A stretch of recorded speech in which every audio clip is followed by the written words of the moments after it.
podcast. I'm your host, Terrence Echols, and today I have the great privilege of talking to Tyler Cavanaugh, who is a professional basketball player. He's played in the NBA, the G League, and is now overseas. Tyler, how are you doing today?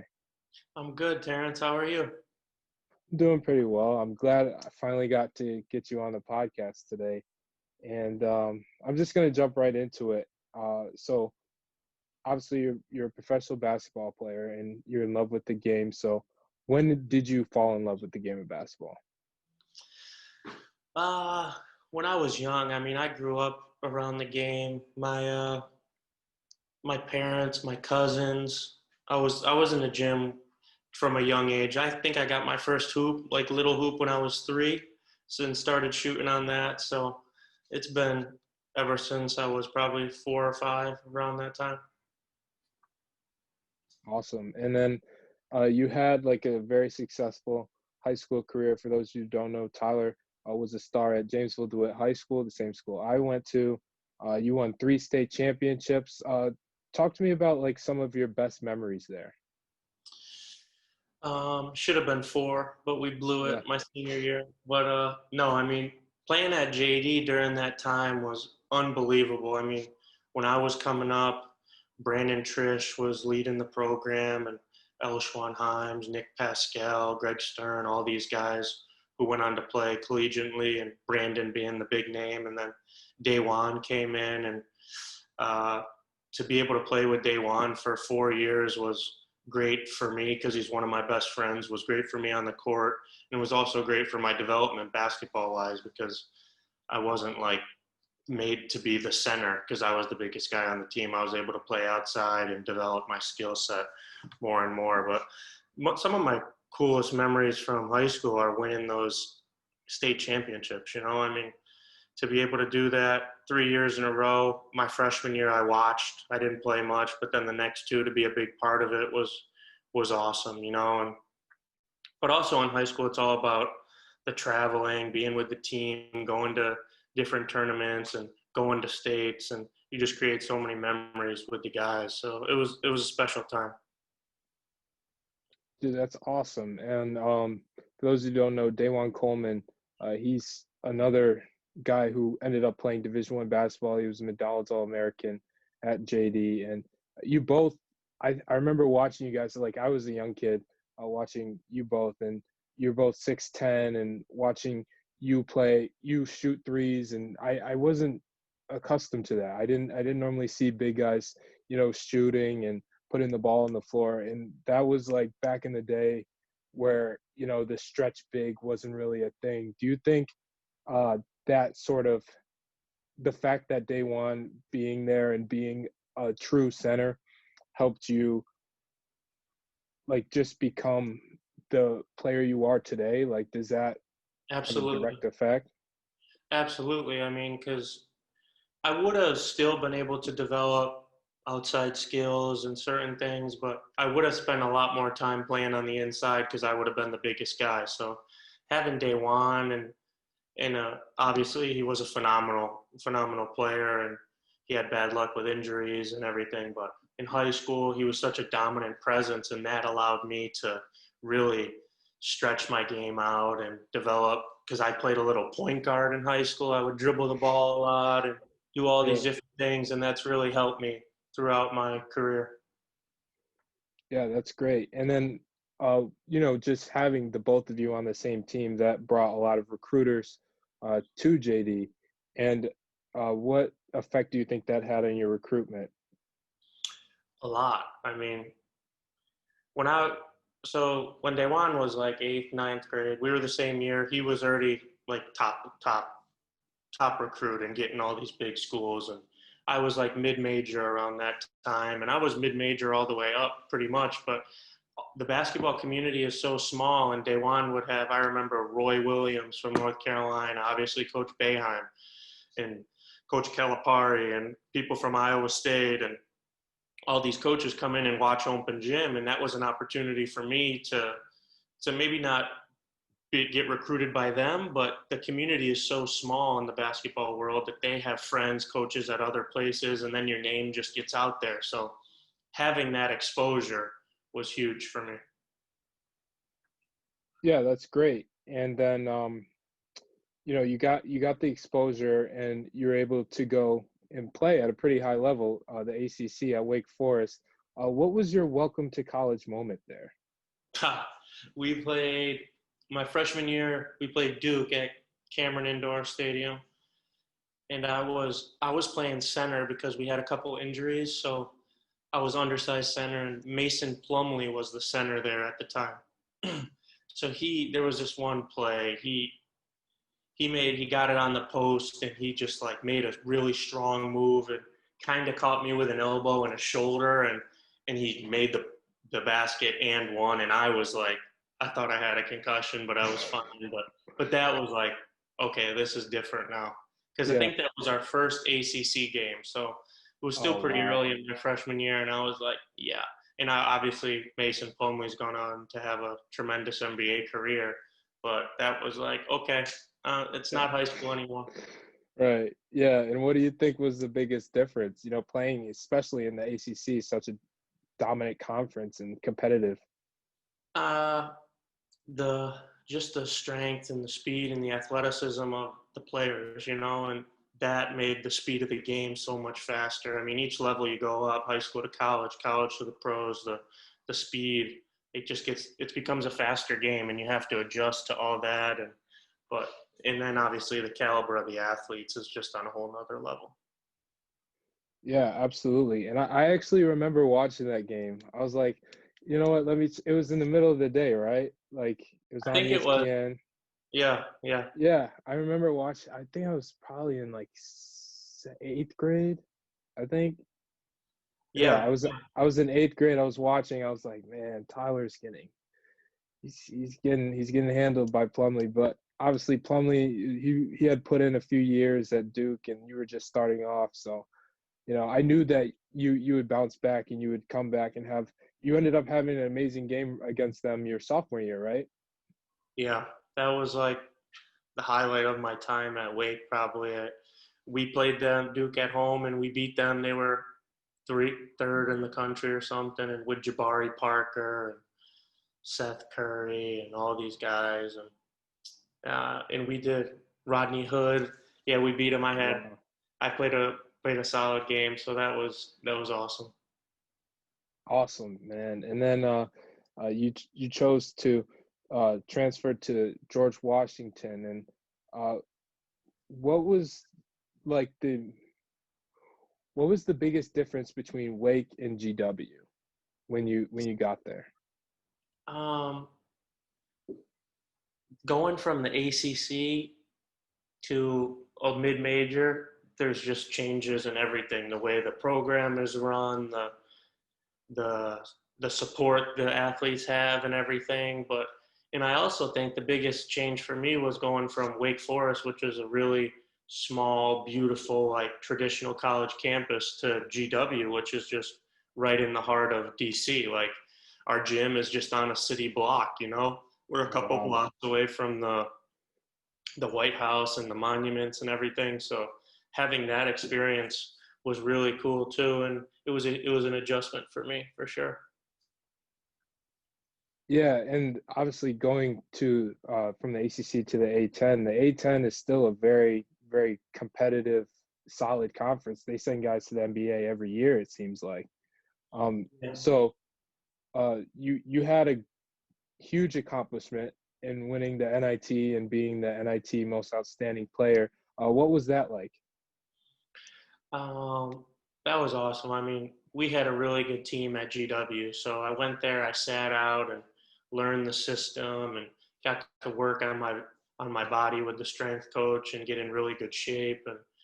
And then that first year playing there, we had a really good team with a bunch of upperclassmen, and we were ranked early in the season because we beat Virginia at home, and Yep. then we struggled a little bit in conference and missed the NCAA tournament by probably 2 games or so, and went to the NIT, and being able to win that was awesome. I mean, you get to play in Madison Square Garden. I mean, you're playing on ESPN in those games, and it's a it's a great experience. It's great exposure. And then it was a huge accomplishment for our team and for our university to win a postseason tournament, regardless of if it's the NIT, the NCAA, whatever. So that was an awesome experience. It was a fun ride. Absolutely. And then, like, especially being considered a mid-major program, even though GW is a pretty big school, and you guys were so talented. You had a bunch of guys that went pro, if I'm not mistaken. And then the fact that you guys were able to do that, that was amazing. And then, do you think that's probably the best thing that happened during your college career? That was the highlight for sure. I mean, like you said, I played with great players there. Patricio Guarino played in the NBA for a year, and now he's over in Europe playing in the EuroLeague. And Yuta Watanabe has been in the NBA for 2 years with the Memphis Grizzlies on a two-way contract. And there was Kevin Larson was another guy who was playing in Europe. And we had a lot of good players that I was fortunate enough to play with and compete against every day in practice. And we were able to win that tournament, and that was the biggest accomplishment of my college career for sure. It was unbelievable. That's great. And then you're not only are you such a very talented person on the court, but also you've had some academic achievements. You know, Wake Forest and George Washington are both really good universities, especially for academics.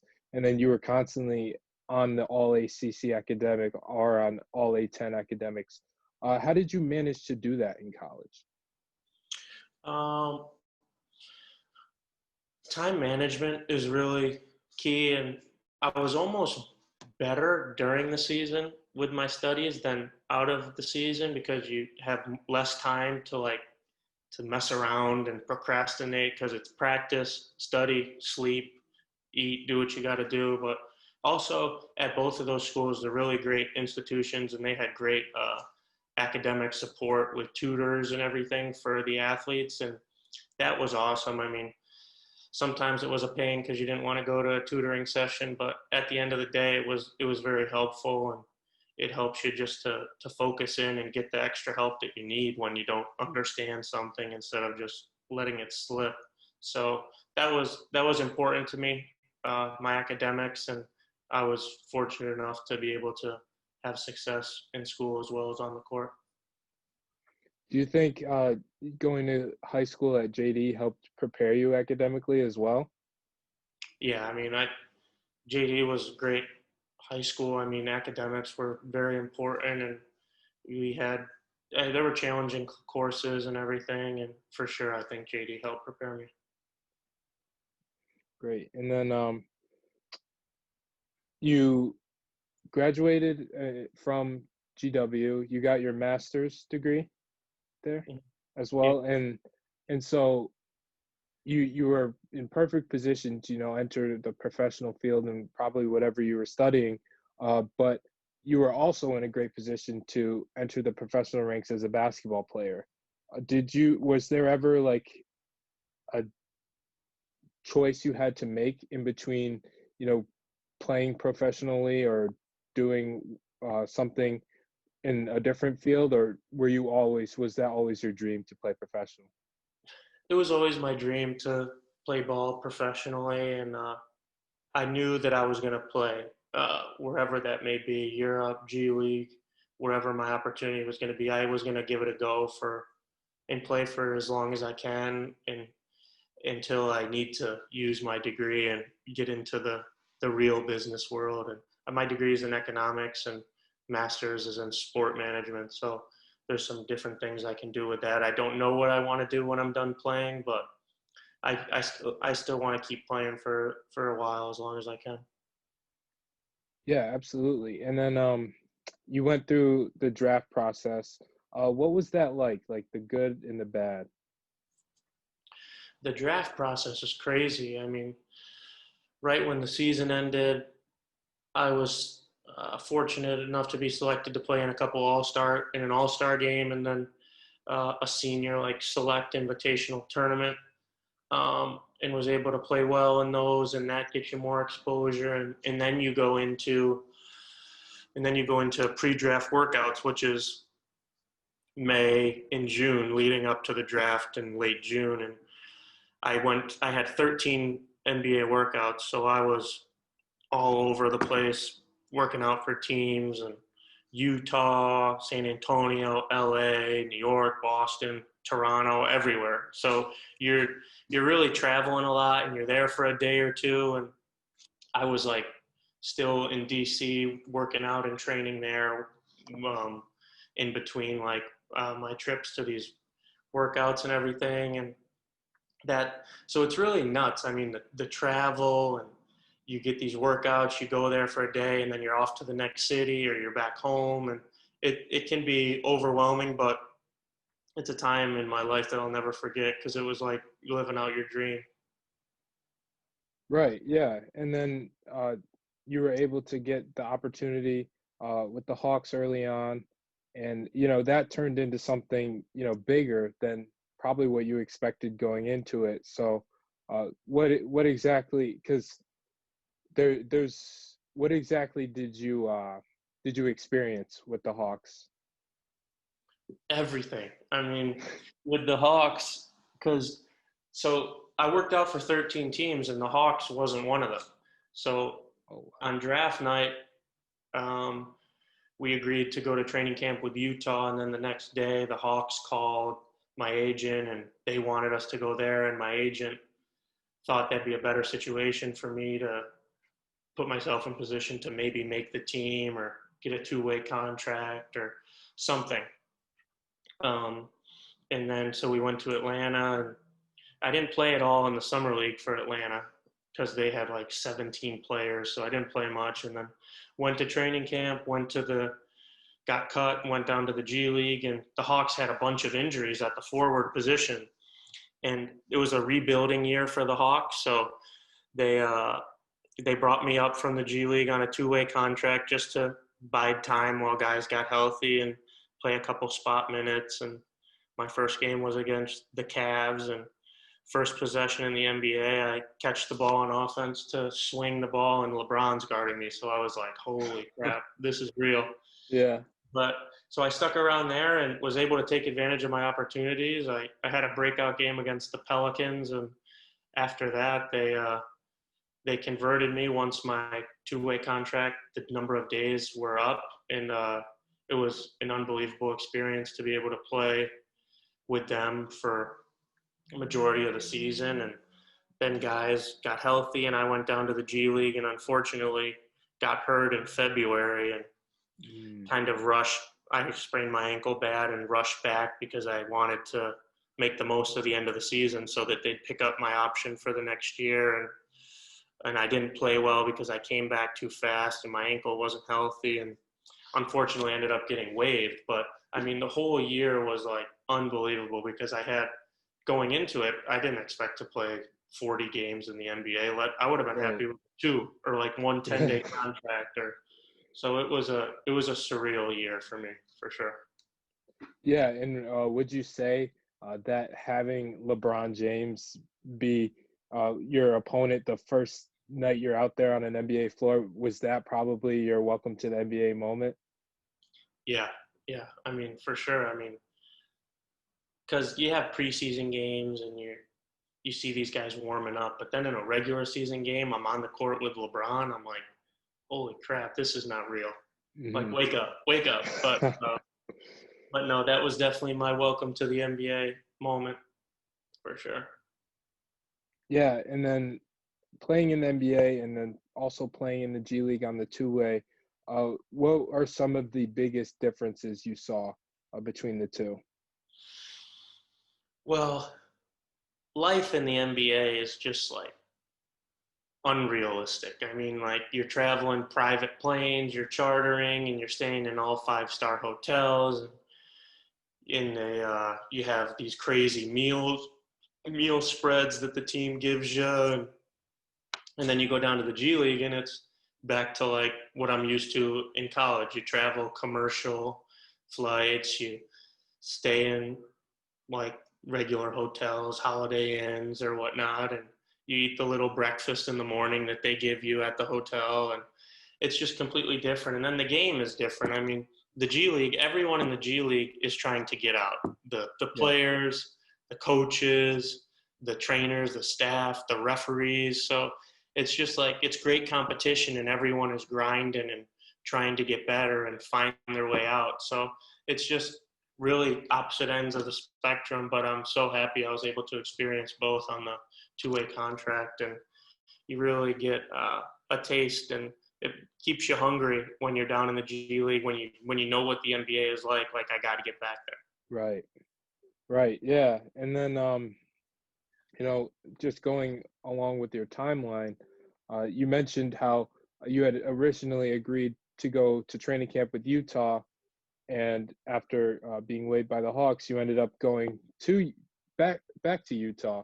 Did you just have the connections there to begin with, or did you have to go through a whole different free agent process and all that? Like, or did you already have established contacts over there? My agent had already established contacts with them from the original year, and then after everything in Atlanta, they were one of the teams that were interested in me because I didn't go to summer league that summer, and then Utah, the G League coach was a huge fan of mine and really wanted me, and so that's how that opportunity came about, and that was a really cool experience. I mean, the great thing about Utah is the G League team is right in Salt Lake City as well. So Right. it's not like I was traveling from state to state on the two-way contract. So that was nice, and it was a great experience playing for a really good coach and also being around a really high-level NBA team. I mean, Donovan Mitchell, Rudy Gobert,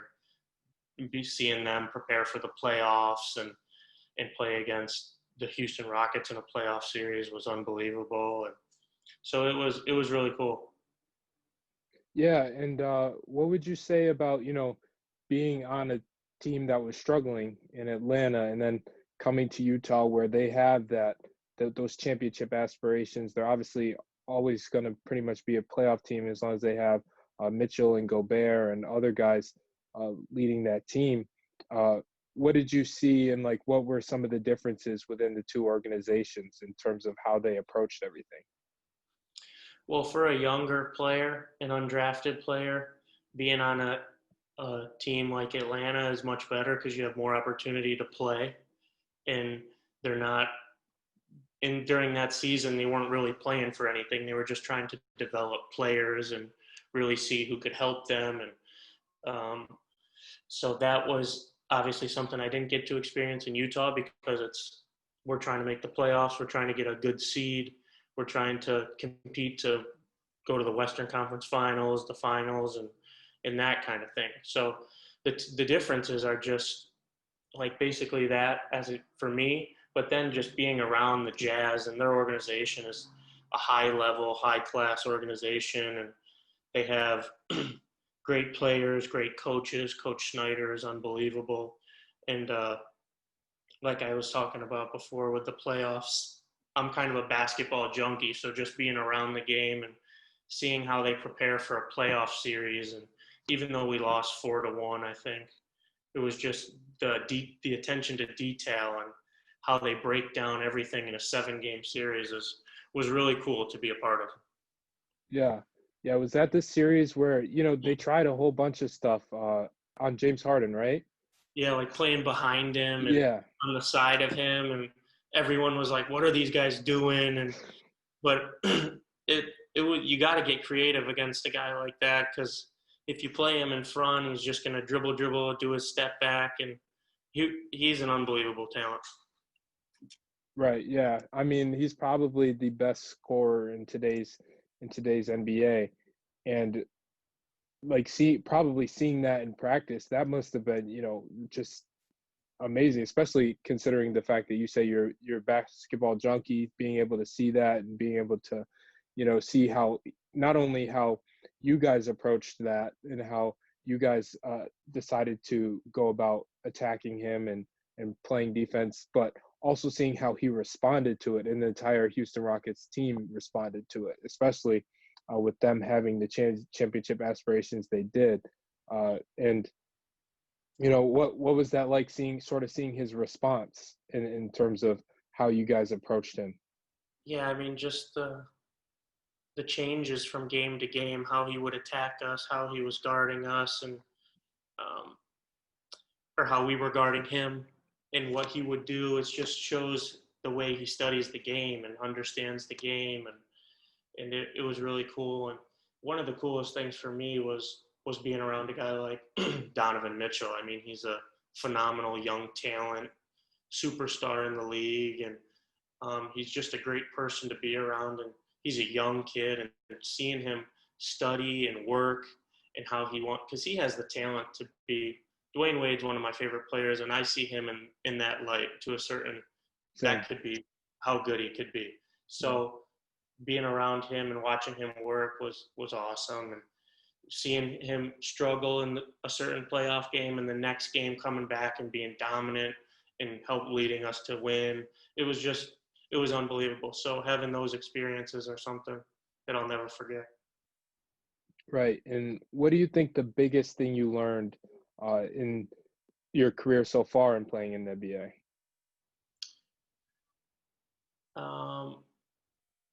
Just how many great players there are in the world, and how few, the difference between me and someone like the 10th guy on an NBA roster is like this. But it's all about opportunity, a little bit of luck, and having a coach that believes in you. Like my first year in Atlanta, like I got an opportunity and I was playing, and just being around the league and seeing how the fringe guys, obviously you're always going to have the superstars, but how the fringe guys make it. And once you make it, being able to stick and stay in the NBA is even harder. So just learning and being around guys like that. And I was able to be around a couple great shooters, Kyle Korver, watching him work, and all these guys that I came into to contact with and was able to play and ask questions was really unique.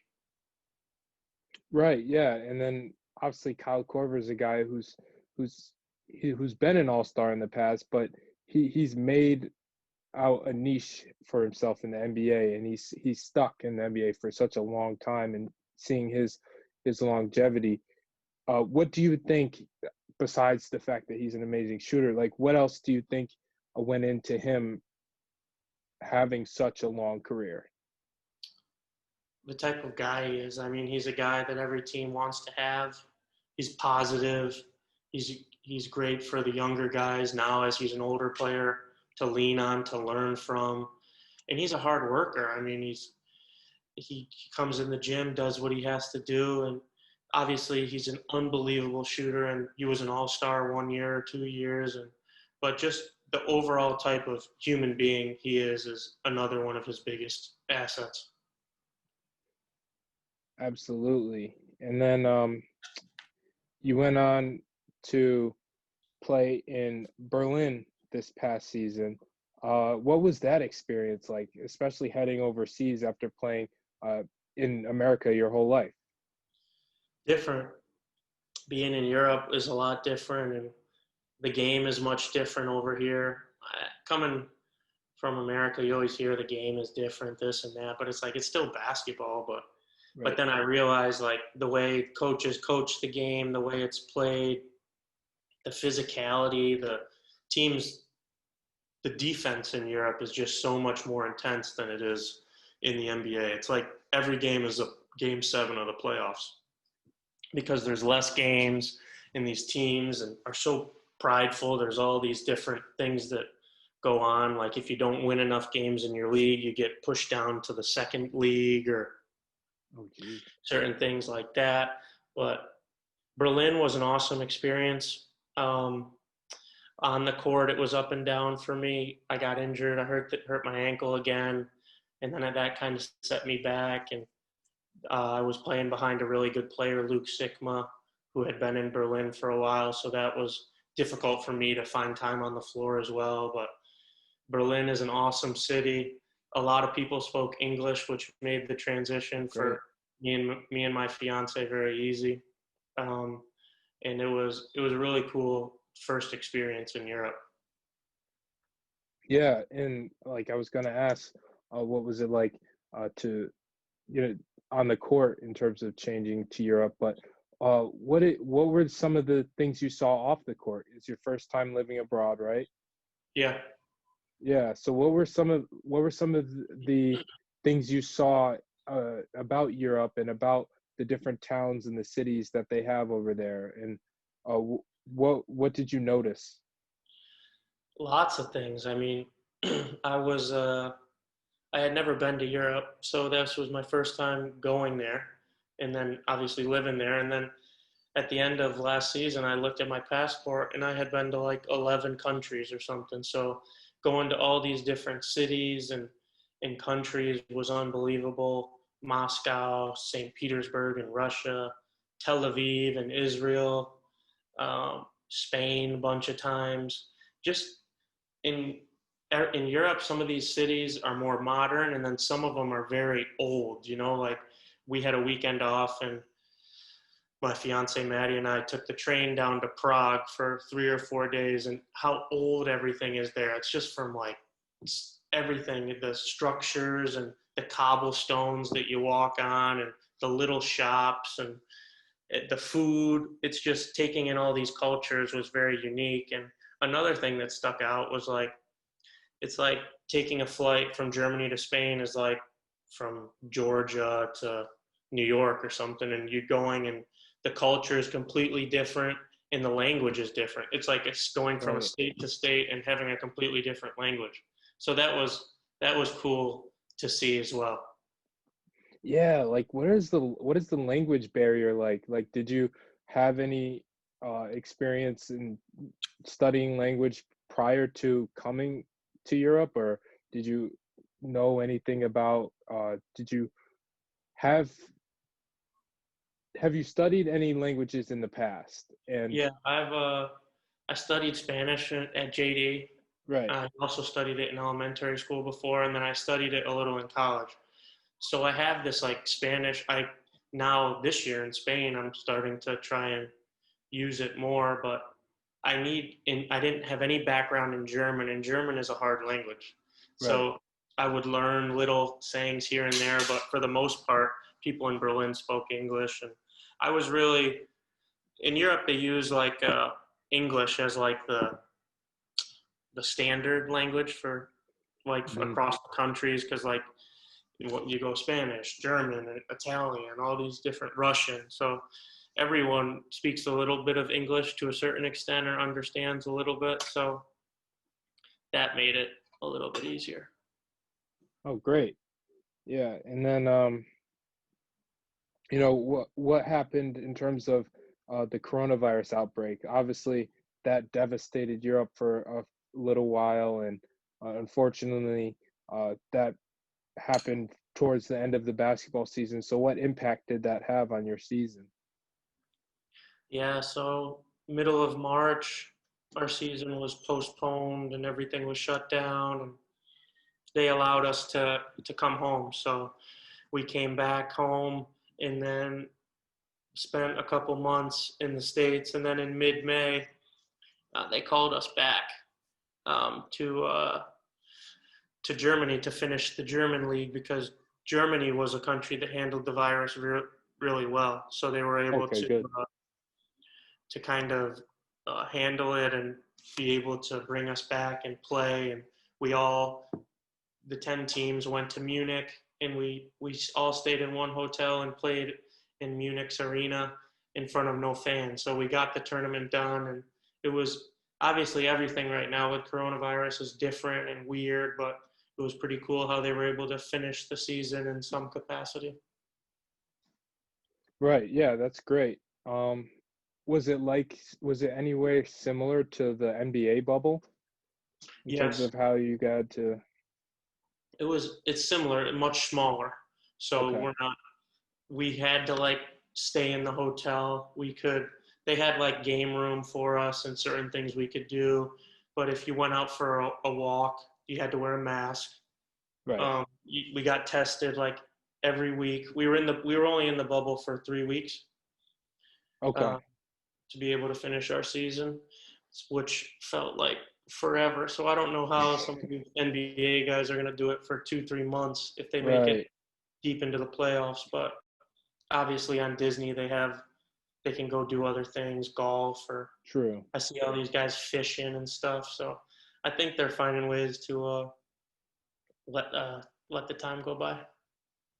Yeah, yeah, that's great. And obviously Disney is probably, no offense, but it's probably a lot nicer than where you're staying in Germany and Absolutely, yeah, absolutely. Yeah. right. And yeah, I'm glad you were able to, get the restart done and everything. So how was it having such a short, change in terms of you finished the season in Germany and then you have to figure out what you're doing for this coming season, which is happening in just a few short months. It was tough. I mean, I got home June 30th back to the States, and then obviously you just start. No one knew what was going on. Some guys were signing in some places. It was slow for other places because teams have to figure out their budgets because most teams in Europe have to reduce their budget for this upcoming season because they lost so much revenue with the games being canceled. So, Mhm. and then around mid-July, my agent and I started having a better idea of where we were thinking we'd go. And then I left to come over here August 5th. So my summer was so short. 7 days. Yeah. No, it was Yeah. like 5 weeks, June 30th to August 5th. So I was home for all Oh, of July. okay. But Oh, I see. I had more time. I had more time at home during the lockdown and with COVID and everything than I did for my summer. So it was tough, but I'm excited about the new opportunity and hopefully Corona will get out of our hair soon and we can try and return to somewhat normalcy because I don't really know how they're going to play games and everything here. So we'll just have to see. Right. Yeah. And you say you're in Spain now. How did you make the decision to come there? Um, like I said, last year I didn't get to play as much as I would have liked.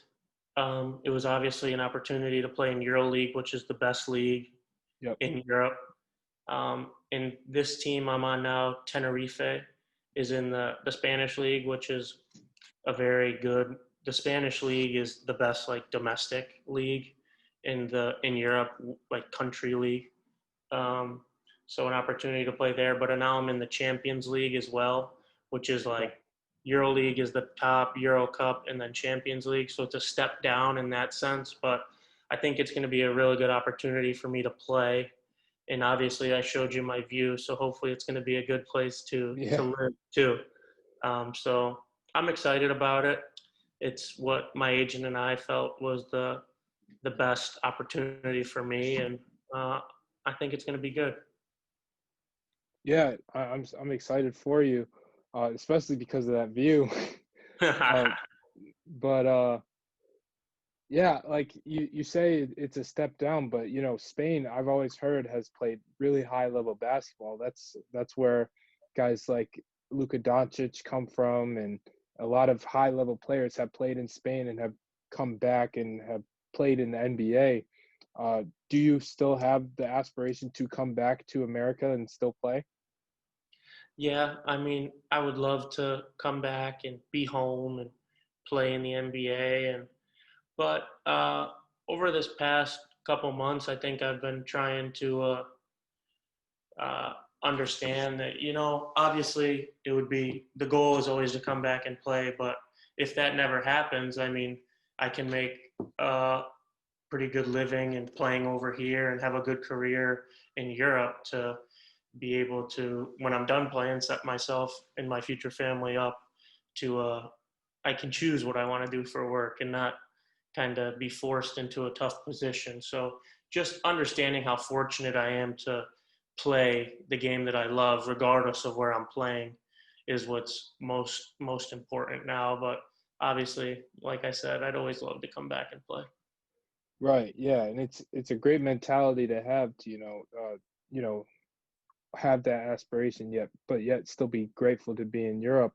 And probably the experiences that you'll have in Europe will beat some of the experience that you might have just staying um, playing in the G League or playing uh, Yeah. for an NBA team and not really getting the chance to get on the court or and stuff like that. And I I think that's amazing. Yeah. It's a great thing to do, to be able to make a good living over in Europe, and also have the experiences of living in Europe and playing in Europe as well. Yeah, for sure. Hopefully learning Spanish this year. Yeah. I gotta become fluent. That's my goal. But lots of Spanish here, so it's definitely like you say. It's also about the experience and taking in other cultures and really seeing, not being sheltered within the just the mindset of the states, you know. But so it's very cool, and I'm blessed to have the opportunity. Right. Yeah, absolutely. And I don't want to keep you for too long, and I'm super glad that you were able to come on for this long. But I do have like one or two more questions.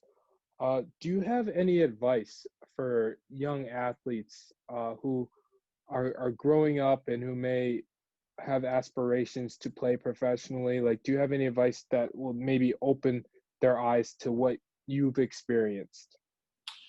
Yeah, I mean, the one thing I always say is whatever your dream is, whether it's sports, music, teaching, or whatever industry you want to pursue, just follow your dream and work hard to pursue that. There's always going to be people along the way that tell you you're not good enough. You're not going to make anything. Why are you working this hard doing that? But you have to believe in yourself and just want to continue to work hard and push yourself to have that passion and continue to go on. I mean, that's the advice I would give. I mean, find what your passion is and go for it, and don't let anyone take it away from you. Yeah, absolutely. That's amazing advice. And seeing what you've been through, and the type of player you are, obviously you've had to deal with your share of adversity. How do you approach that adversity? It's tough. I mean, having a strong mind is key in anything you do, because everyone's going to go through adversity and struggles, but having people that are there to support you and people that you know you can talk to, whether it's a friend, your parents, your significant other, those people are the ones that have really helped me work through tough situations and figure out why do I want to keep playing? Why do I want to keep pursuing this? Why does this mean so much to me? Because it's what I love to do. And I think just really being true to yourself in those situations is what is going to make it all worthwhile. Right. And my last question, and you just mentioned this in your support system, and I know I grew up with a couple of your family members. I know how important family is to you. Can you just talk about the importance of family and supporting you and going through what you've been through? Yeah, I mean, obviously at JD, you know all about the Cavanaughs and the Capolettis, and it's just an interconnected web. So obviously, I have a big family in Syracuse, and I'm very fortunate to have all that support. And obviously, being in Europe now, I don't get to see everyone as much. And my parents were able to come over to Berlin twice last year. I was able to see my sisters, but and obviously now it's my family, but also my fiance Maddie, who I met in at George Washington, and we've been together for 5.5 years now. And we were supposed to get married this past summer, but it got postponed. So Well, next summer. congratulations. Thank you. So she is like crucial for me, and just helps me stay level-headed and on track and focused on what I want to do. And so obviously family, and also like I mentioned earlier, some of my good friends, PD Drescher, Daywan, Dan Canfield, Austin Tusaw, guys that I stay in touch with pretty much every day. And that's that's the kind of support you need, and you just want to know that you have their back, they have your back, and that's been important for me at every stop along the way. Right, absolutely. And then you just mentioned some of the names that I grew up watching play at high school basketball at JD. Um, that's pretty cool that you guys are still, in touch and still connected to this day. And Yeah. yeah, I mean, I hope to have that with my high school teammates, some of the guys I grew up with. But I just thank you so much for coming on today. Thank you for talking to me. Thank you for the advice you gave, and just talking about all your experiences. I really appreciate this. No problem. I appreciate you having me on, and it's always good to give back to the JD community. I mean, I remember you from really young coaching you and Right. JDYA and things. So it's good to see you all grown up, pursuing what you want to do, and good luck with the season at Marist. And Thank you. I wish you the best. Thanks, man. I really appreciate that. I'll be following you and seeing what happens in Spain this year. So best of luck to you, and thank you. I want to thank everyone for listening. This has been the Echols Unlimited podcast with Tyler Cavanaugh. Do you have anything you'd like to say? No, thank you for having me. Hope it's good knowledge that people are able to listen to. But Terrence, thank you so much, and good luck with everything. Thank you so much. I appreciate that.